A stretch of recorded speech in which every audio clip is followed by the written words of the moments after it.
నా పేరు బుల్లెపల్లి స్వామి, ఉస్మానియా యూనివర్సిటీ పరిశోధక విద్యార్థిని. మొన్న తీన్మార్ మల్లన్న గారు ఈడబ్ల్యూఎస్ రిజర్వేషన్ వల్ల ఎస్సీ ఎస్టీ బీసీ విద్యార్థులకు విద్యా ఉద్యోగ రంగాల్లో జరుగుతున్నటువంటి అన్యాయాన్ని వారు యూనివర్సిటీ వేదికగా వారు చక్కగా వివరించడం జరిగింది. ఆ యొక్క వీడియోని కొంతమంది కొన్ని ఓసీ సంఘాల వారు దాన్ని వక్రీకరిస్తూ వారిని బ్లేమ్ చేయడం జరుగుతుంది. కాబట్టి తీన్మార్ మల్లన్న గారు మాడిన మాటలు 100% కరెక్టే. వారి యొక్క వాక్యాలు మేము ఏకీభవిస్తున్నాం. ఈనాడు తీసుకొచ్చినటువంటి ఈడబ్ల్యూఎస్ రిజర్వేషన్లు అనేటివి అది పెద్ద బోగస్ రిజర్వేషన్ అని చెప్పేసి మేము అంటున్నాం. దానికి కారణం ఏంటంటే భారత ఐటీ చట్టం ప్రకారం 2,50,000 రూపాయలు సంపాదించేవాడు ధనికుడని చెప్తుంది. అలాంటి ధనికులకు నెలకు సంవత్సరానికి 8 లక్షల రూపాయలు సంపాదించే ప్రతి వాడు నెలకు 66,660 రూపాయలు సంపాదించే వాళ్ళు ఎట్లా పేదలవుతారని చెప్పేసి నేను యొక్క ఈడబ్ల్యూఎస్ రిజర్వేషన్లు పొందే వాళ్ళని మేము ప్రశ్నిస్తున్నాం. కాబట్టి నరేంద్ర మోడీ గారు మీకు పవర్ ఉందని చెప్పేసి 2019లో ఈడబ్ల్యూఎస్ రిజర్వేషన్లని ఏకపక్షంగా తీసుకొచ్చి భారత పార్లమెంట్ చట్టం ద్వారా మీరు రాష్ట్రపతి గెజిట్ ద్వారా ఆ యొక్క రిజర్వేషన్లని మీరు ప్రవేశపెట్టారు.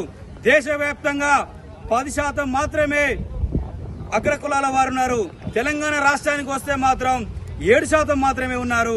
దాంట్లో మాత్రం 7%లో కేవలం 1-2% మాత్రమే పేదలు ఉన్నారని చెప్పి మేము తెలియజేస్తున్నాం. కాబట్టి అగ్రకులాల్లో నిజమైన పేదలకు ఆ 1-2% ఉన్న పేదలకు రిజర్వేషన్లని ప్రవేశపెడితే మాకు ఎటువంటి ఇబ్బంది లేదు. కానీ వారు ఉన్నది 7%, వారికి 10% రిజర్వేషన్లు ఇస్తున్నారంటే ఇది చాలా బాధాకరమైన విషయం చెప్పేసి మేము తెలియజేస్తున్నాం.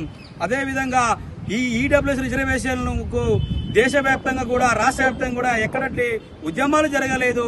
ఎలాంటి కొట్లాట జరగకుండా ఏకపక్షంగా వారికి ఎలాంటి కమిటీలు వేయకుండా, ఎలాంటి కమిషన్ వేయకుండా, ఎలాంటి నివేదిక లేకుండా, ఎలాంటి డేటా లేకుండా ఏకపక్షం ఇవ్వడం వల్ల ఈరోజు ఎస్సీ ఎస్టీ బీసీ సమాజం ఈరోజు చాలా వెనుకబడడానికి గురైతుందని చెప్పి తెలియజేస్తున్నాం. ఈరోజు ఒక బీసీ సమాజాన్ని మనం పరిశీలిస్తే నిజమైన బీసీలు 25% మాత్రం రిజర్వేషన్ మాత్రమే ఇంప్లిమెంట్ చేస్తారు. మతపరమైన ముస్లిం మైనారిటీలకు 4% రిజర్వేషన్లు ఇస్తే మతపరమైనటువంటి క్రిస్టియన్ మైనారిటీలకు 1% రిజర్వేషన్ ఇస్తారు.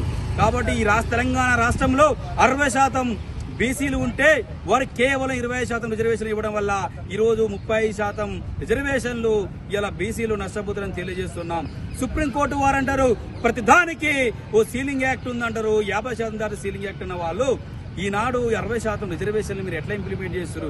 ఈడబ్ల్యూఎస్ రిజర్వేషన్లు ఏ క్రైటీరియా ప్రకారం, ఏ బేసిన ప్రకారం మీరు ఇంప్లిమెంట్ చేస్తారు? ఓ సుప్రీంకోర్టు ప్రధాన న్యాయమూర్తులారా మీరు అదే కులానికి చెందిన వ్యక్తులు కాబట్టి ఏకపక్షంగా మీరు చేస్తున్నారు.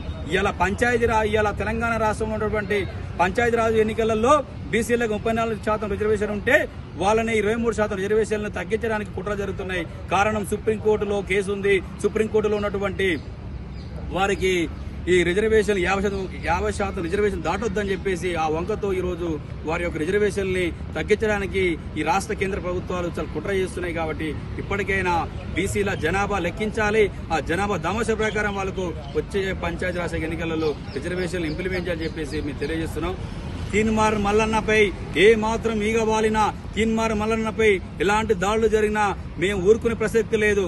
అగ్రకుల ఓసీ నాయకులారా తీన్మార్ మల్లన్నను టచ్ చేస్తే ఈ రాష్ట్రాన్ని అగ్నిగుండా తయారేస్తుందని చెప్పేసి హెచ్చరిస్తున్నాం. ఖబర్దార్ ఓసీ సంఘాలారా, మీకు దమ్ము ధైర్యం ఉంటే క్యూ న్యూస్ వేదికగా రండి, చర్చిద్దాం. మీకు జరుగుతున్న అన్యాయాన్ని మీరు ప్రశ్నించండి, మాకు వర్గాల జరుగుతున్న అన్యాయాన్ని మేము ప్రశ్నిస్తాం. ఓ బీసీ యువకులారా, ఓ ఎస్సీ యువకులారా, ఓ గిరిజన యువకులారా, ఓ మైనార్టీ యువకులారా, మొద్దు నిద్ర లేవండి. ఈ ఈడబ్ల్యూఎస్ రిజర్వేషన్ వల్ల మనకు జరుగుతున్న అన్యాయాన్ని ప్రశ్నించండి. ప్రతి ఊరుకు మీరందరూ ఒక ప్రశ్నించే గొంతుకలుగా కావాలని చెప్పేసి మీకు తెలియజేస్తున్నాను. మొన్న తీన్మార్ మల్లన్న గారు ఈడబ్ల్యూఎస్ రిజర్వేషన్ పై వల్ల ఎస్సీ ఎస్టీ బీసీ విద్యార్థులకు ఉద్యోగాలలో జరుగుతున్నటువంటి అడ్మిషన్లలో జరుగుతున్న అన్యాయంపై వాళ్ళు చక్కగా వివరించడం జరిగింది. కొంతమంది ఈ ఓసీ సంఘాలనే వాళ్ళు కొంతమంది ఫేస్బుక్లలో, కొన్ని సోషల్ మీడియాలలో తీన్మార్ మల్లన్న గారిపై కావాలని విషయం కుక్కుతూ వాళ్ళు కొన్ని కుట్రలు చేస్తున్నారు. మీకు దమ్ము ధైర్యం ఉంటే ఓసీ సంఘాల నాయకులారా, తీన్మార్ మల్లన్న మాట్లాడిన దాంట్లో 100% కరెక్టే. ఈనాడు ఉన్నటువంటి ఈడబ్ల్యూఎస్ రిజర్వేషన్ కొరకు మీరు దేశవ్యాప్తంగా యుద్ధం చేశారా? మీ రాష్ట్ర వ్యాప్తంగా పోరాటాలు చేశారా? ఎలాంటి పోరాటాలు లేకుండా నరేంద్ర మోడీ గారు 2019లో ఒక పార్లమెంటులో 2 రోజులలో వారి యొక్క ఆ బిల్లుని ఆమోదించి 1 వీక్ లో గెజెట్ తీసుకొచ్చి అగ్రకులాలకు ఏకతాటిపై రిజర్వేషన్ తీసుకొచ్చారు. వారికి అగ్రకులాలకు తీసుకొచ్చిన ఈడబ్ల్యూఎస్ రిజర్వేషన్ అనేది దానికి ఎటువంటి క్రైటీరియా ఉందండి? ఒక ఏ కమిషన్ వేశారు, ఏ కమిటీ వేశారని చెప్పేసి మేము అడుగుతున్నాం. ఈ రోజు దేశవ్యాప్తంగా అగ్రకులాలు కేవలం 10% మాత్రమే ఉన్నారు. తెలంగాణ రాష్ట్రం చూసుకుంటే మాత్రం 7% మాత్రమే అగ్రకులాలు ఉంటే ఆ అగ్రకులాలలో కేవలం 2% మాత్రమే పేదలు ఉన్నారు. వారు చెప్పిన విషయం కరెక్టే కదా. 7% జనాభాలో 7% అందరూ పేదలు లేరు కదా. కాబట్టి ఆ రిజర్వేషన్లను సవరించవలసిన ఆవశ్యకత ఉందని చెప్పి వారు చెప్పడం జరిగింది.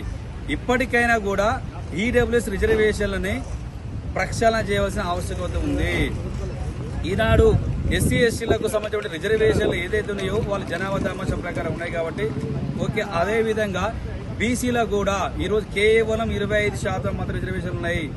4 మతపరమైనటువంటి ముస్లింలకు ఉన్నాయి, 1% మతపరమైన క్రిస్టియన్లకు ఉన్నాయి. కాబట్టి బీసీల జనాభా ఈ రాష్ట్రంలో 60% జనాభా ఉంటే వాళ్ళ ప్రాతినిధ్యం కేవలం విద్యా ఉద్యోగాలలో 25% మాత్రమే ఉన్నది. కాబట్టి 60%కి పెంచాలనే ఉద్దేశంతో తీన్మార్ మల్లన్న గారు ప్రజాస్వామ్యంలో ప్రతి ఒక్క వర్గాలకు, ప్రతి ఒక్క కులాలకు జనాభా దామాషా ప్రకారం రిజర్వేషన్ కావాలని మాట్లాడారు. దాంట్లో తప్పే ఉందండి. వారు చెప్పిన క్యూన్యూస్ వేదికనే మళ్ళీ మిమ్మల్ని చెప్తున్న ఓసీ సంఘాల నాయకులారా, మీ దగ్గర డేటా ఉంటే మీకు జరుగుతున్నట్టు అన్యాయం మీరు క్యూన్యూస్ వేదిక రండి, చర్చించడానికి నేనైనా కూడా తీన్మార్ మల్లన్న గారు అయినా కూడా సిద్ధంగా ఉన్నామని చెప్పేసి మీకు ఓపెన్ ఛాలెంజ్ తెలియజేస్తున్నాం. మీకు ఒక విషయం తెలుసుకోగలదు. భారత ఐటీ చట్టం ప్రకారం 2,50,000 రూపాయలు సంపాదించేవాడు ప్రతివాడు ధనికుడని చెబుతుంది భారత ఐటీ చట్టము. కానీ వీరు మాత్రము ఈడబ్ల్యూఎస్ రిజర్వేషన్ కు క్రైటీరియా 8 లక్షల రూపాయలు సంపాదించే వాళ్ళు మాత్రమే ఈడబ్ల్యూఎస్ రిజర్వేషన్ కు వాళ్ళు ఎలిజిబుల్. అంటే సంవత్సరానికి 8 లక్షల రూపాయలు సంపాదించేవాడు నెలకు 66,666 సంపాదించేవాడు ఎలా పేదవాడు అవుతారని చెప్తున్నాను. కాబట్టి ఇప్పటికైనా మీరు ఇచ్చిన ఈడబ్ల్యూఎస్ రిజర్వేషన్లని దాన్ని సవరించాలి. నిజమైన పేదలు ఉంటే ఆ పేదలకు ఇవ్వండి. కానీ అదే విధంగా అన్ని వర్గాలలో ఉన్నటువంటి వర్గాలకు కూడా జనాభా దామాషా ప్రకారం రిజర్వేషన్ ఇవ్వాలి. తీన్మార్ మల్లన్నపై ఏ మాత్రము ఈగ పడ్డా, దోమ పడ్డా అతనిపై ఏమన్నా ఈ రాష్ట్రం అగ్నిగుండంగా తయారు చేస్తాం. ఖబర్దార్ ఓసీ సంఘాలారా, ఇప్పటికైనా మీ యొక్క కపట కుట్రలని, మీ మోసాలని పక్కన పెట్టి ఈ మానవత్వ సమాజంలో అందరూ సమానంగా మనము ఈ రిజర్వేషన్ ఫలాలను అందుకుందాం, రిజర్వేషన్ ఫలాలను మనం పంచుకుందాం అని చెప్పి తెలియజేస్తున్నాను. అందరికీ శరణార్థులు. పెన్నుతో మీకు మంచి సోపతుందా? తెలంగాణ యాసలో ముచ్చట్లు రాయడం మీకు తెలుసా? మీలాంటోళ్ళని ఎత్తుకుతుంది మా క్యూన్యూస్. మరి ఆలస్యం చేయకుండా మాకు ఫోన్ చేయండి. 8688892604. లైక్ చేయండి.